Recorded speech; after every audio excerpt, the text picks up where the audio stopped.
আজ তৃতীয় দফায় সারা দেশে 94টি লোকসভা কেন্দ্রে ভোট গ্রহণ। এর মধ্যে রয়েছে 11টি রাজ্য এবং একটি কেন্দ্রশাসিত অঞ্চল। মঙ্গলবার দেশের প্রায় 11 কোটি মানুষ তাদের গণতান্ত্রিক অধিকার প্রয়োগ করবেন। আজ সারা দেশে ভোট গ্রহণ হচ্ছে নরেন্দ্র মোদীর রাজ্য গুজরাটের 25টি লোকসভা কেন্দ্রে।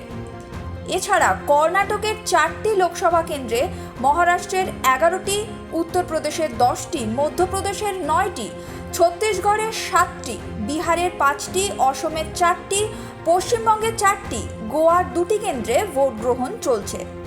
এছাড়া কেন্দ্রশাসিত অঞ্চল দাদরা এবং নগর হাভেলি ও দমন দিউয়ের 2টি কেন্দ্রেও চলছে ভোট গ্রহণ।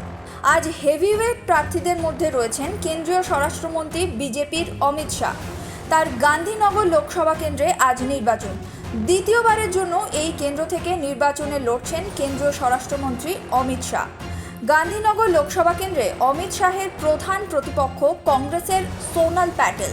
1989 সাল থেকে এই কেন্দ্রটিতে অপরাজিত রয়েছে বিজেপি প্রার্থীরা। গত 2019 সালের নির্বাচনে এই কেন্দ্র থেকে কংগ্রেসের সিজে চাড্ডাকে 5.5 লাখেরও বেশি ভোটে পরাজিত করেছিলেন অমিত শাহ। ওই কেন্দ্র থেকেই এবারও প্রতিদ্বন্দ্বিতা করছেন কেন্দ্রীয় স্বরাষ্ট্রমন্ত্রী। সিঞ্জিনী সরকারের রিপোর্ট, ক্যাল কলিং টিভি, কলকাতা।